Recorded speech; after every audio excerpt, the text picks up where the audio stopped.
안녕하세요. 착한 경제를 얘기하는 경제적인 토크쇼 강대성입니다. 전 세계적으로 안타까움을 자아냈던 튀르키예 강진 속에서 탯줄을 단 채로 구조되었던 기적이라 불린 아이의 입양에 대한 문의가 수천 건 쏟아졌다고 합니다. 그런가 하면 내가 낳은 자식임에도 불구하고 학대로 목숨을 빼앗기는 아이들도 있습니다.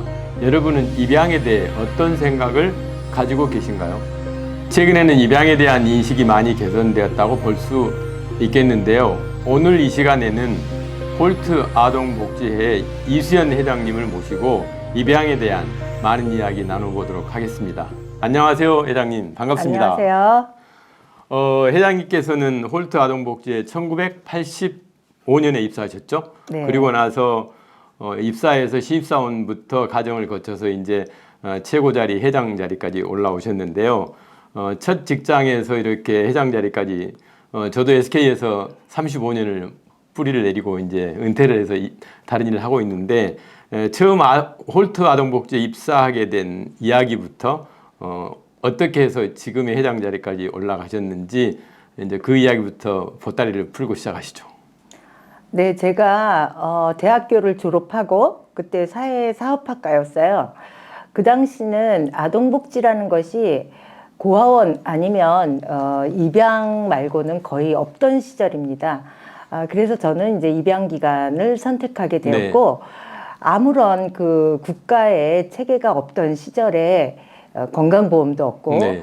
수술을 받아야 하는 아이들은 그냥 죽어갈 수밖에 없었는데 저희 기관에서는 끝까지 다 책임지고 다 수술을 하고 또 어떻게든지 가정을 찾고 이런 진취적인 모습이 네. 너무나 좋았고 행복했습니다. 네네. 그렇게 재밌게 일을 하다가 저희도 이제 산하기관이 많이 생기면서 저도 종합사회복지관에서도 일을 하고 장애인복지관, 뭐 미혼모자 시설에서도 이제 일을 하다가 또 입양이 찬사를 받던 시절도 있지만 또 어려움을 많이 겪기도 네. 하면서 내부 사정을 잘 아는 또 회장이 필요한 시기가 네. 되어 제가 회장의 선임이 된 것 같습니다.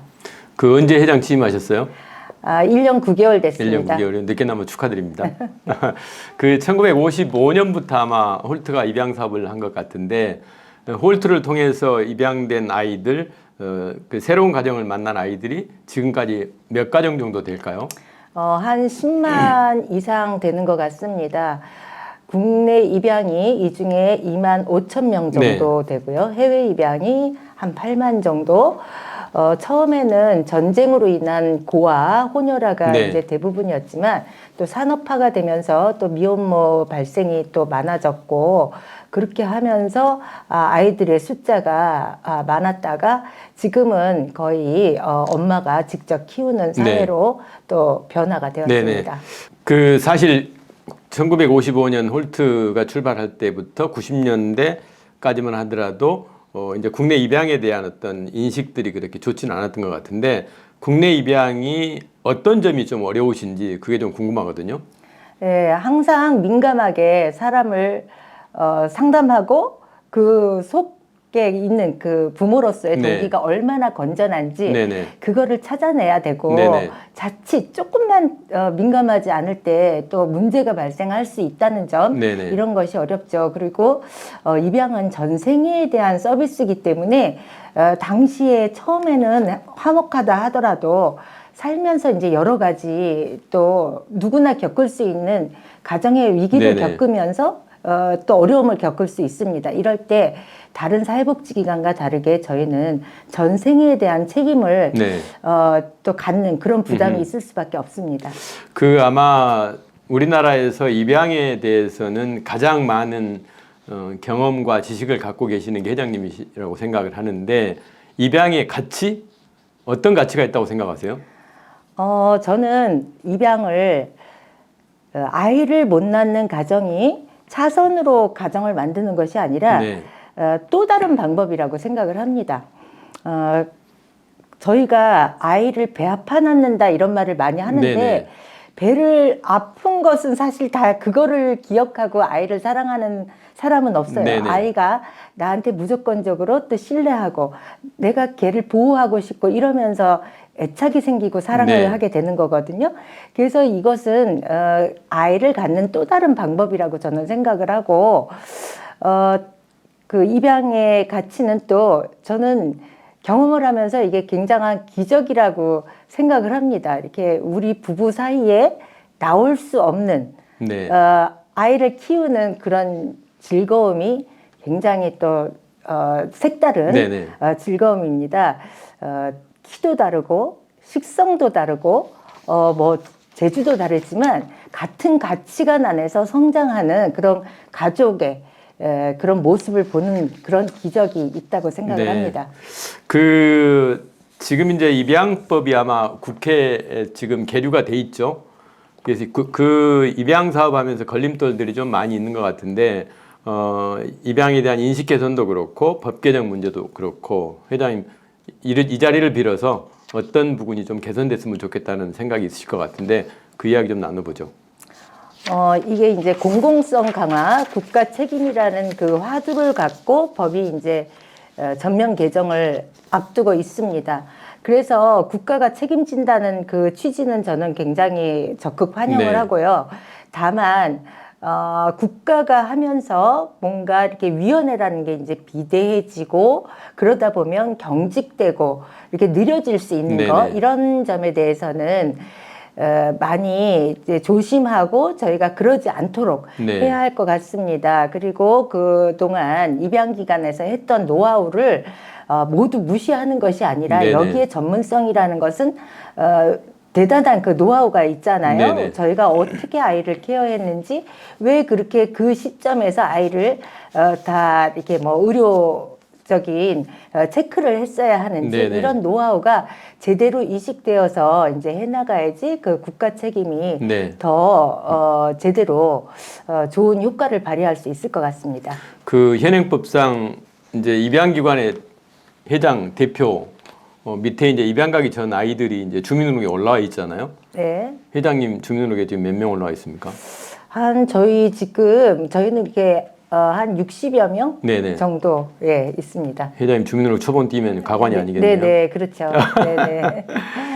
그 지금 이제 정부가 과거에 해외 아동 입양에 대한 쿼타를 준 걸로 저는 기억을 하고 있는데 지금도 그 쿼타가 있는지는 모르겠는데 결국은 지금 이제 해외 입양 숫자도 줄고 하다 보면 입양을 전문적으로 했던 기관들이 비즈니스 모델을 트랜스포메이션 해야 되는 시기라고 저는 보는데 홀트는 그 전부터 준비를 좀 한 것 같아요. 그래서 입양 사업뿐만 아니고 다른 사업들 여러 가지 거를 지금 진행하고 계신 것 같은데 어떤 것들을 준비하고 지금까지 해 오셨는지 네. 다른 입양 기관들한테도 좀 도움이 될 것 같은데. 준비를 했다기보다는 저희가 이제 입양 사업을 하다 보면 거기서 파생되고 필요하다, 사회적으로 필요하다고 이제 느껴지는 그런 사업들이 있었습니다. 이제 아이를 직접 키우는 미혼모를 위해서 우리가 어떤 지원을 해야 할 것이냐. 네. 또 그러고 입양을 선택하지 않고 그 시설에 남아있는 아동에 대해서 또 줘야 되는 서비스. 네.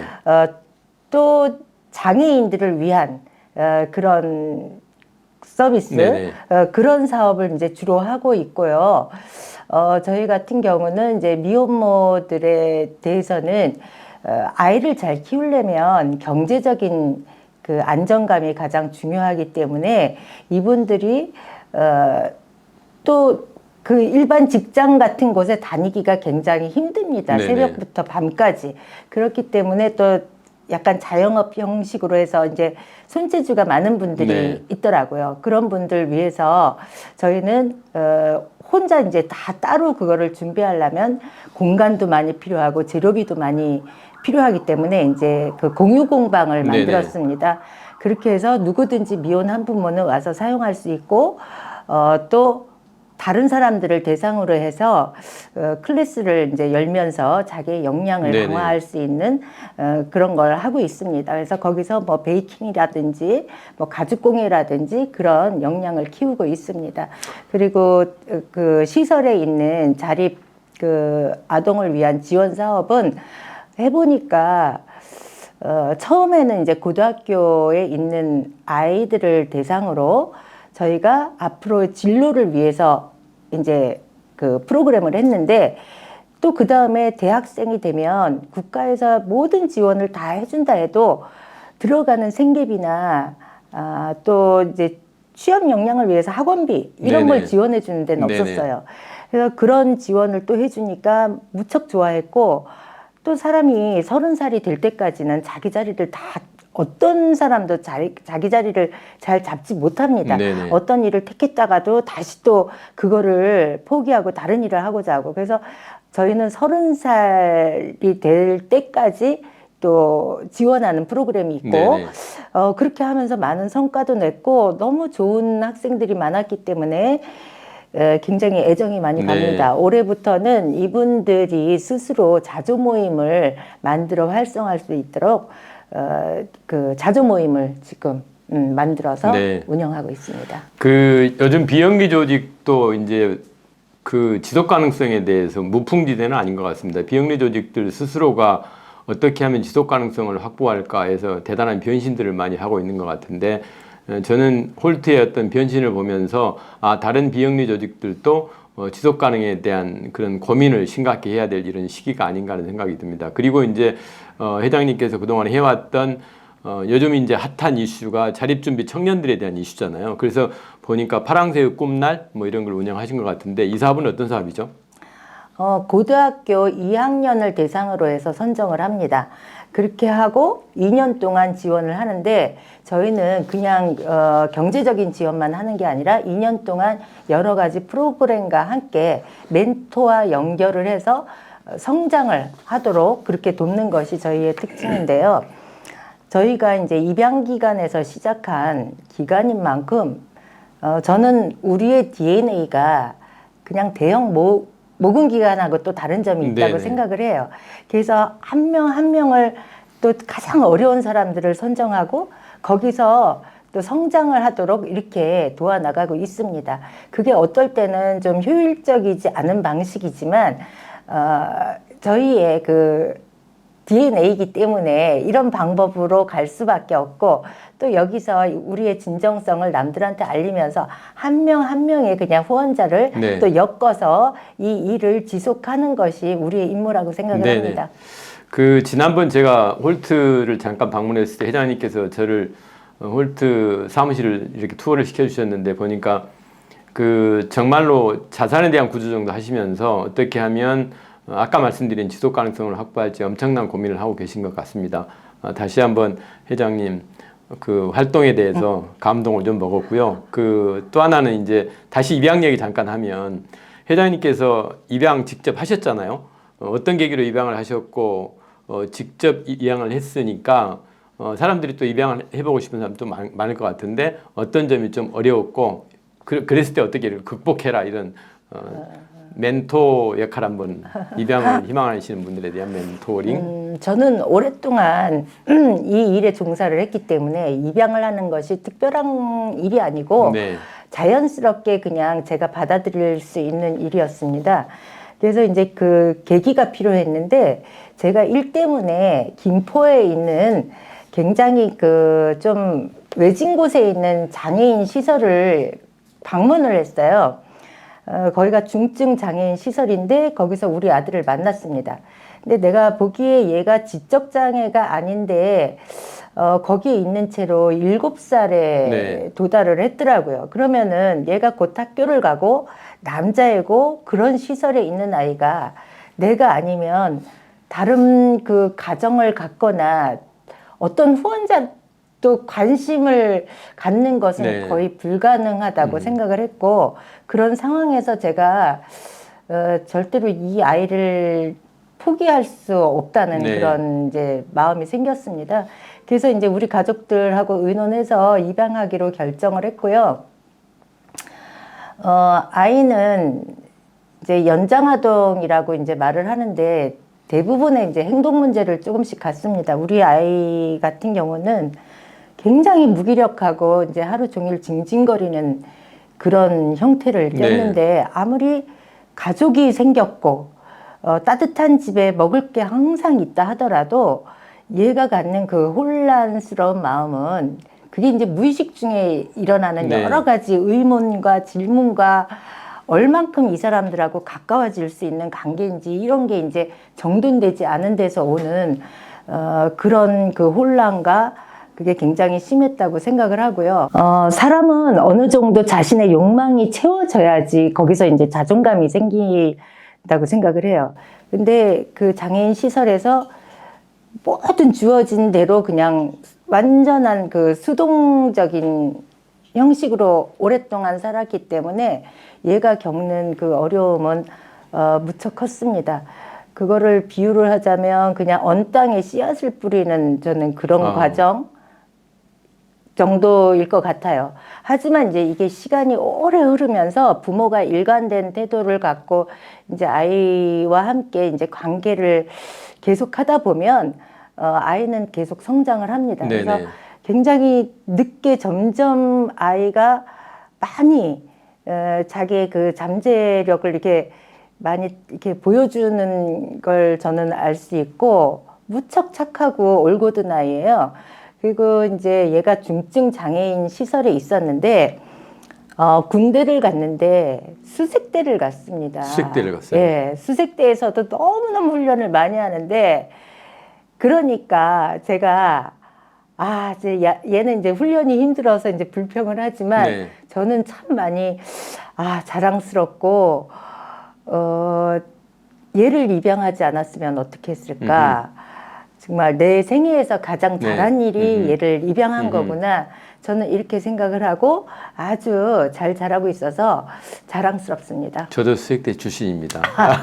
그러시 그 대한민국 출산율 대단히 심각합니다. 지금 0.74 뭐 이렇게 떨어져 가지고 있는데 아마 이제 여러 가지 상황 때문에 출산을 기피하는 이런 신혼부부들도 많은 것 같고 하지만 또 반면 결혼을 원하지 않고 아이만 원하는 그런 분들도 계시는 것 같습니다. 이런 때 미혼인 상태에서 입양 어떤 과정을 거쳐야 되나요? 부모가 되는 그 동기라든지 상황을 살펴보는 것은 미혼이나 기혼 부부나 같습니다.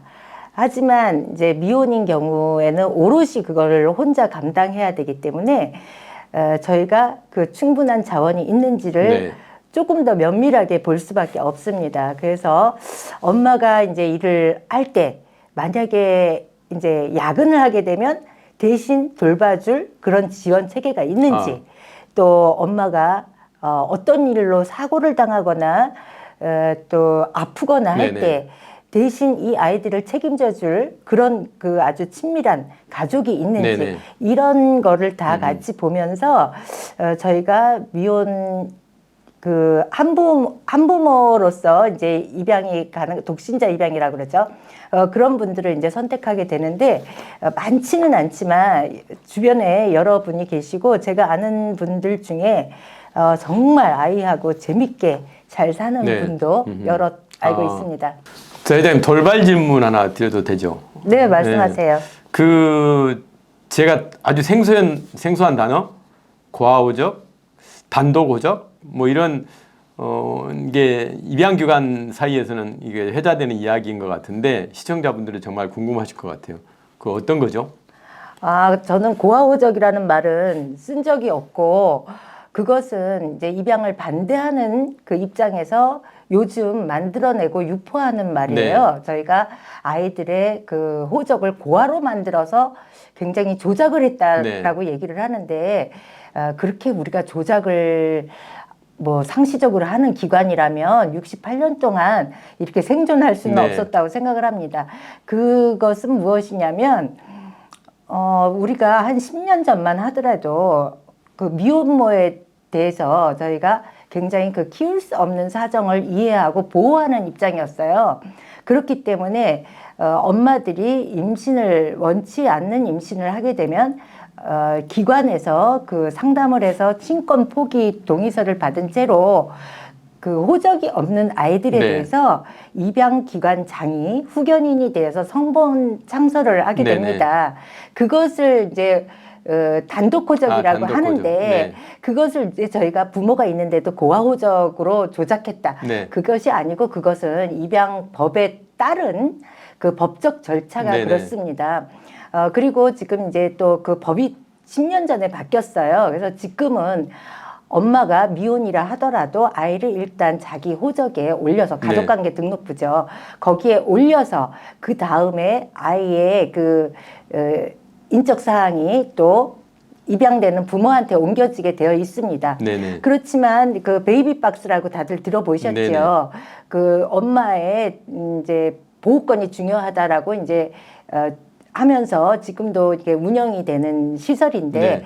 거기에 들어오는 아이들은 그 엄마에 대한 인적 사항을 모르기 때문에 네네. 지금도 이제 들어오게 되면 그 아이를 보호하는 시설의 장이 아이의 성본 창설을 하게 됩니다. 아. 그러니까 지금도 그게 진행되고 있고 네.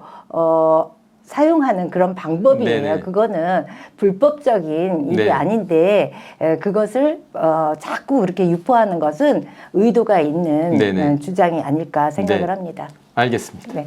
그 이제 홀트 해외 사업 하고 계시죠? 어떤 사업인가요?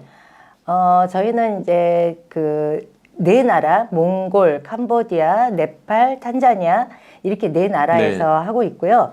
지역 아동 센터 모델입니다. 그래서 거기에 오는 아이들은 이제 빈민국의 빈민층의 아이들이고 저는 이제 네팔 같은 나라를 보면 그 불가촉 천민이라는 게 이제 네. 제도적으로는 없어졌다고 하는데 네네. 실제로는 다 존재를 하잖아요.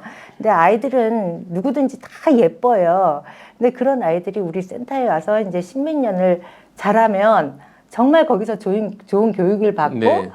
그 나라의 엘리트로 이제 그 성장할 수 있다는 점에 대해서 저는 굉장히 벅차고 그런 세상을 네. 또 기대하면서 이 아이들에 대한 우리는 서비스를 하고 네. 있습니다.